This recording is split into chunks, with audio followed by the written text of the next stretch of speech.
This is IIT Breaking News. Hello everybody, welcome to IIT Breaking News, today informing from the Solar Decathlon Design Challenge weekend. We do have some interesting news this morning. A group of IIT students has designed the first zero-energy high-rise building in Chicago City. The team, composed of graduate students from the Master in Architectural Engineering, has also faced the challenge of designing its structure in mass timber. Let's make way for one of those students, Rafael Ventura, the architectural design expert. Good morning, Rafael. Good morning, Pablo. Which were your initial thoughts when starting the project? Well, in the first place, our objective has been based on, of course, achieving the goal of zero energy building, not only tying to this, but make the building with a reduced carbon footprint, using a structural wood, as I said, as its main construction system. All this promoting a workspace in a welcoming and healthy environment. In this first step, we focus on industrial areas along the Chicago River, intending to return these spaces to a second life, and to bring and recover the river natural environment to the citizens. We have intended to regenerate a degraded environment and give it to a new use in a more sustainable way, according to the thinking of the century. We located an area that matched our considerations, where there is a project currently being drafted by SCB Architects. The site is located in an area of great strategic value in the vicinity of Chicago Financial District, the Loop, amid its expansion towards the river. Located between West Loop and River North neighborhoods, it is surrounded by Chicago Grand and Hudson streets with easy access to multiple subways, buses, and bike lines. Oh, pretty interesting. Tell us more about the project, please. Oh, the plan is designed by SCB for the Chicago Tribune Group, where it currently has its printing plan, seeks to convert it into a residential and office development. The plan follows considerations we took into account, such as connecting the Riverwalk to the city, providing new creating areas for residents, and maximizing the hours of solar exposure on public space. This last concept was adapted to our benefit, and we carried out an analysis on the different plots of land on which we could receive a graded solar capture, but using photovoltaic energy as our main source of energy, and also achieve a graded production. Finally, we placed our future building on a plot closer to the river for commercial purposes, but also concerned about a capture from energy from it. With a square floor plan, the 15 stories building seeks to have an optimization of the enclosure with a better energy performance. The timber tower is structured in a rigid central core where the vertical communication and new materials are located that prevents from wind loads. This core is surrounded by an empty ring that acts as a chimney and provides natural light to the interior of the building through its upper glass enclosure. This office space is located on the outside van or close in the complex. 4 triple-height terraces are disposed along the buildings, providing a space of recreation for its users. Our colleagues in the energy department could help us more in explaining the energy performance of the building. Good idea, Rafa. Let's connect with the energy performance expert, Nupur Nilesh Kumar. Thank you, Pablo and Rafael. Thanks, Pablo. Thanks, Rafael. From initial design stages, we have been using passive strategies for all our design moves. To achieve our goal of zero energy building, it was important choosing the optimum plot size inside the SCB master plan. We prioritized daylighting exposure, looking for reducing heat loads and increasing PV generation.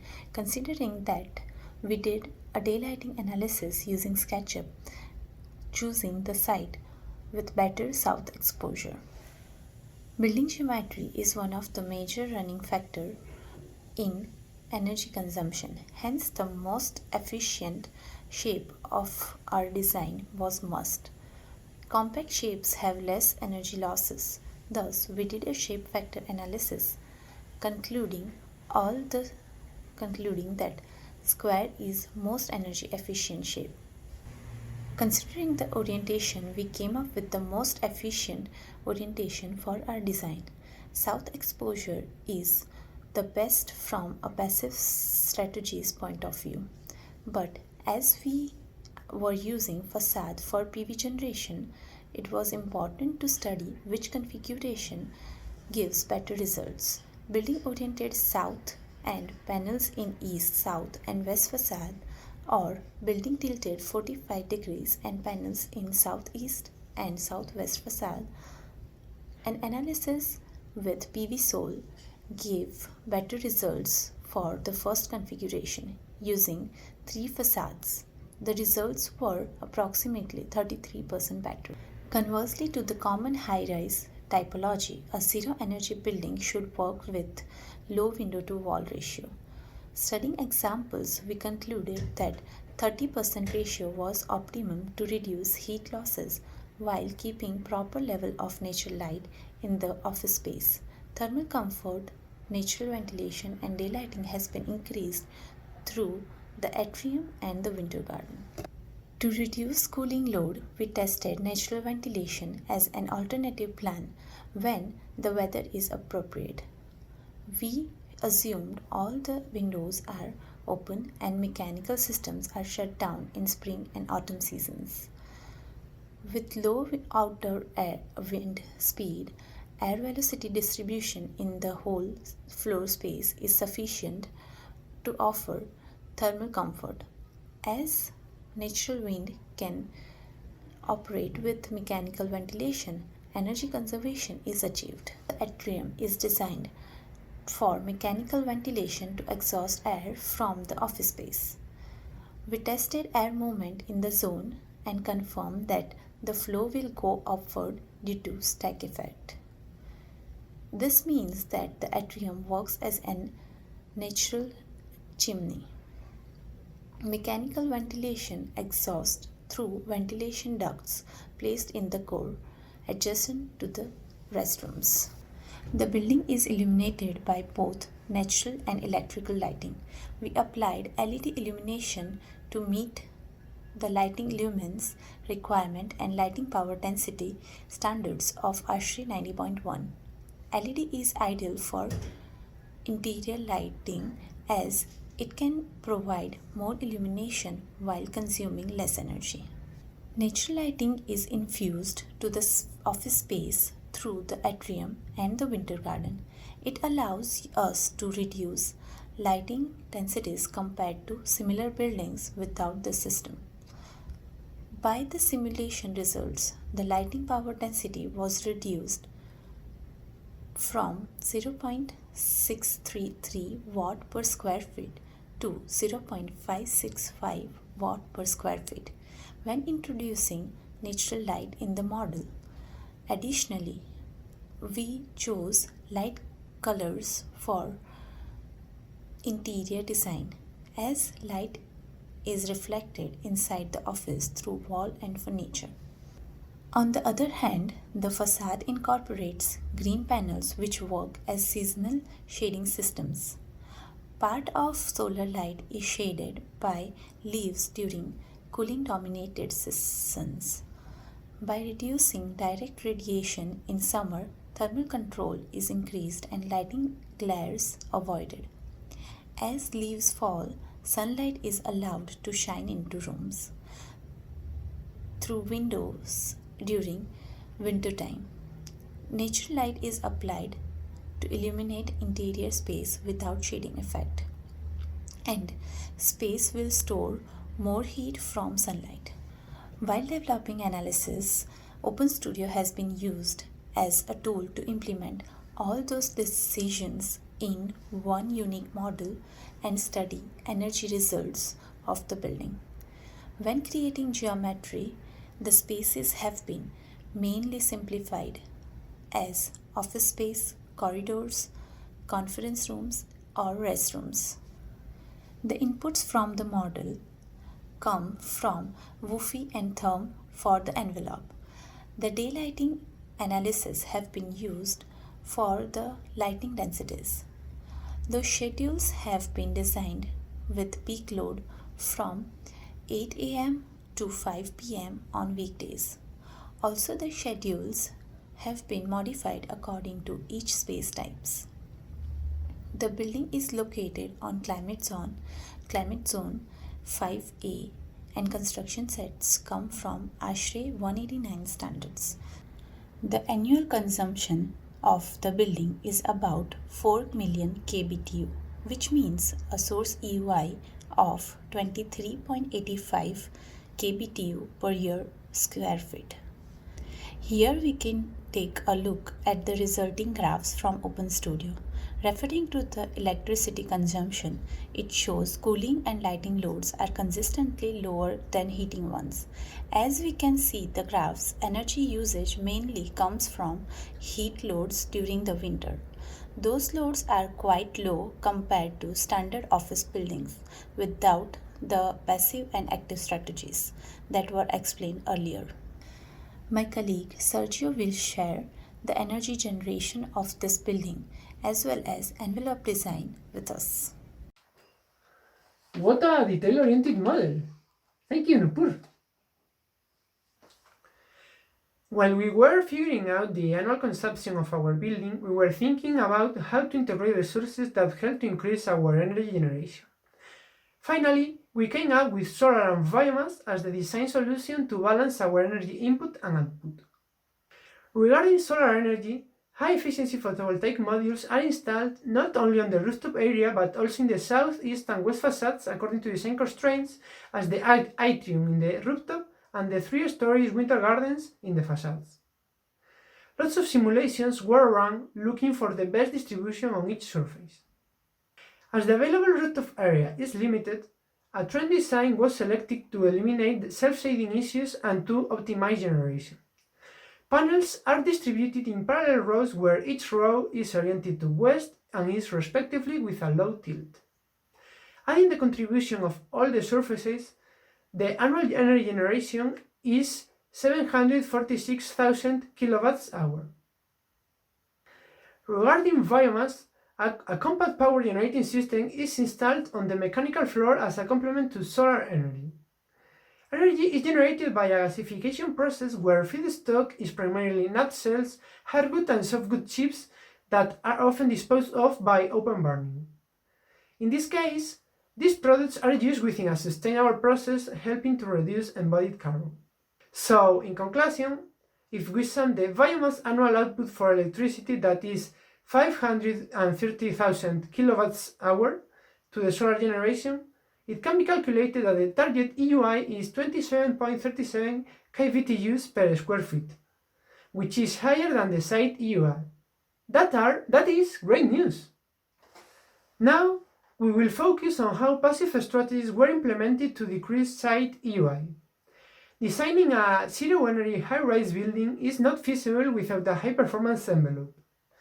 The main component in the enclosure is an R38 wall facade, but a R50 low-slope roof and a R20 foundation are also designed. The wall is a double facade assembly mainly composed of a sandwich panel of oriented strand board and mineral wool batt as interior insulation. A continuous rigid stone wool board protected with an exterior impermeable water membrane is installed as exterior insulation.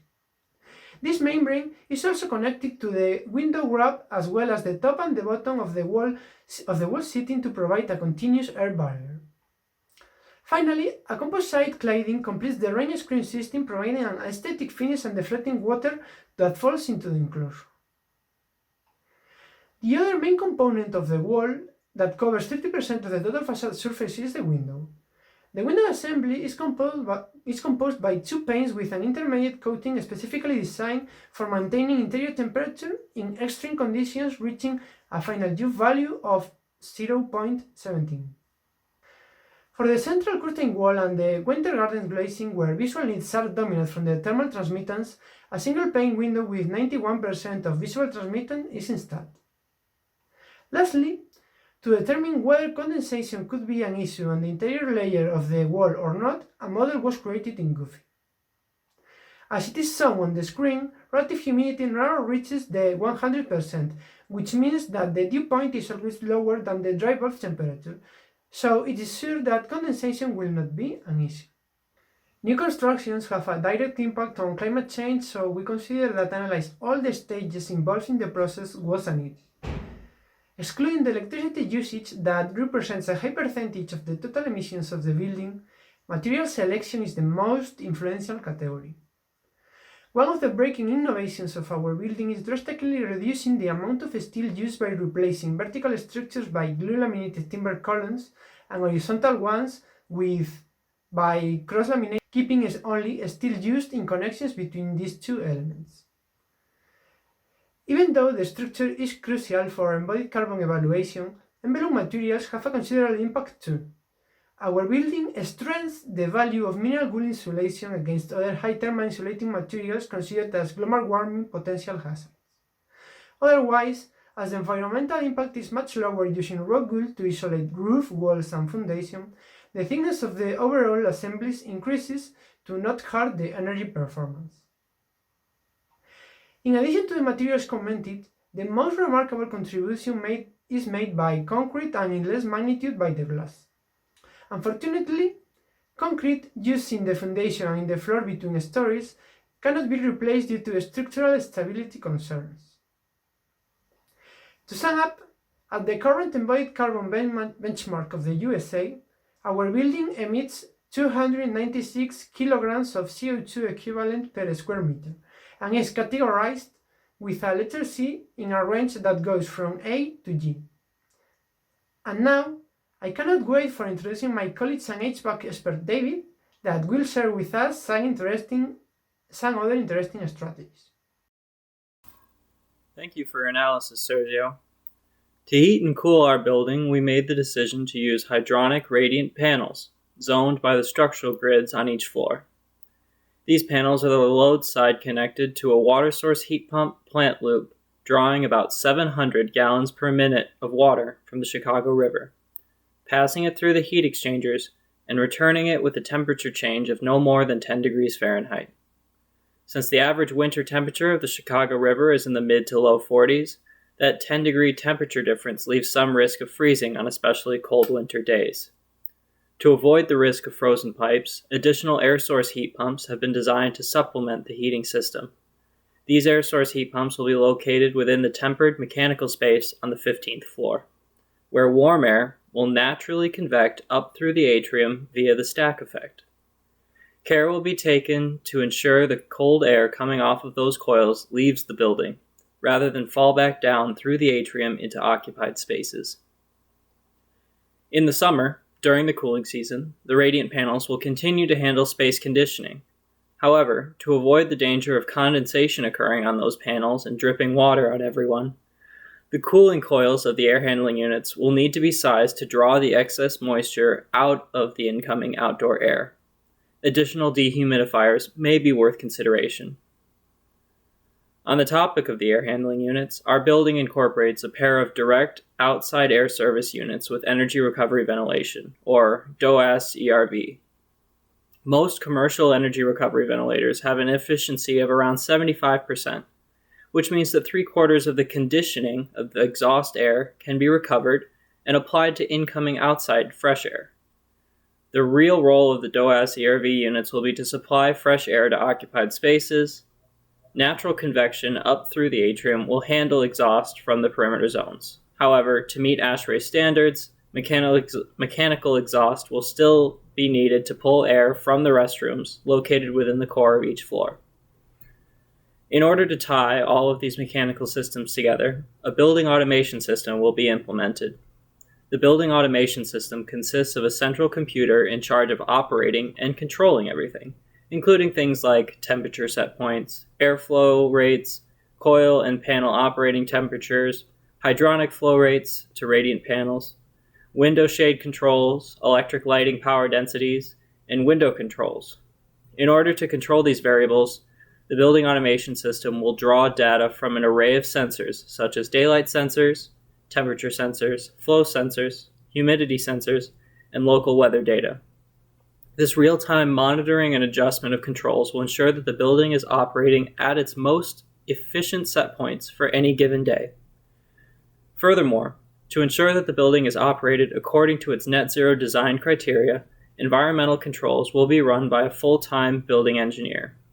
The engineer will serve as an educated intermediary between tenants and the building automation system, so as to help tenants remain comfortable without risking them accidentally breaking the system. Now, my teammate Pablo will share with you some details on comfort, building resilience, or financial analysis. Thank you, David. As we can see, the building is thought to work architecturally and energetically as a whole, but those are not the only aspects considered in design. The project also cares about the environmental quality, the resilience, and the financial feasibility. When designing interiors, we did study that lighting, thermal, and comfort quality parameters were above the standard requirement for office building. Design moves, as the atrium, really help for it. The vertical garden also introduces vegetation in the building, improving air quality and views. The species selected for it are very resilient, as they have small watering and lighting necessities, so natural lighting and rainwater are enough to feed it. The resilience is also an important aspect of this project. Structure is designed to support Chicago high-speed winds, as it is pretty symmetrical and discontinuities between floors are pretty small.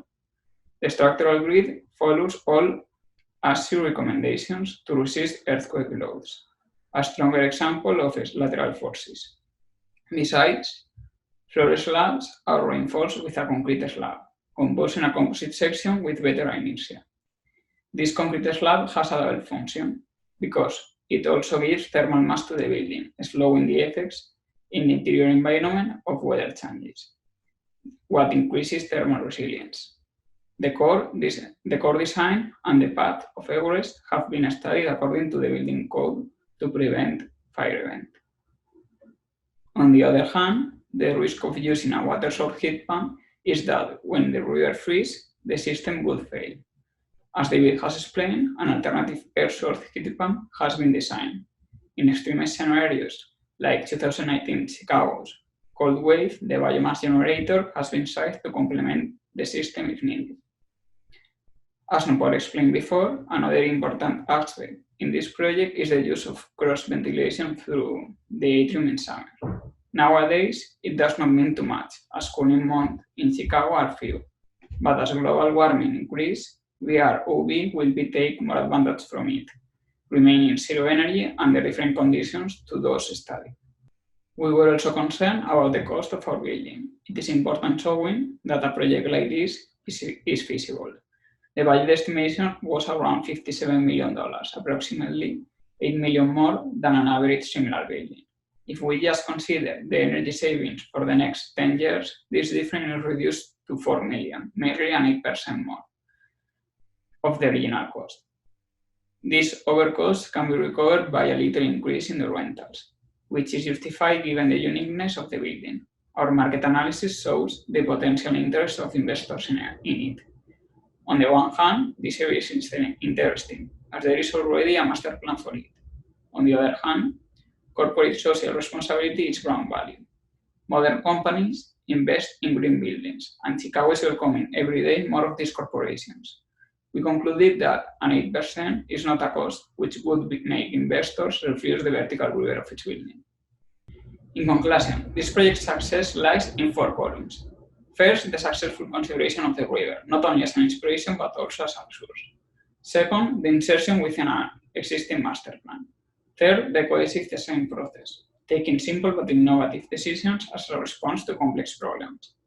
Fourth, the relation between architecture, structure, passive strategies, and systems, what allows the different parts of the building to work as an organism, complementing each other.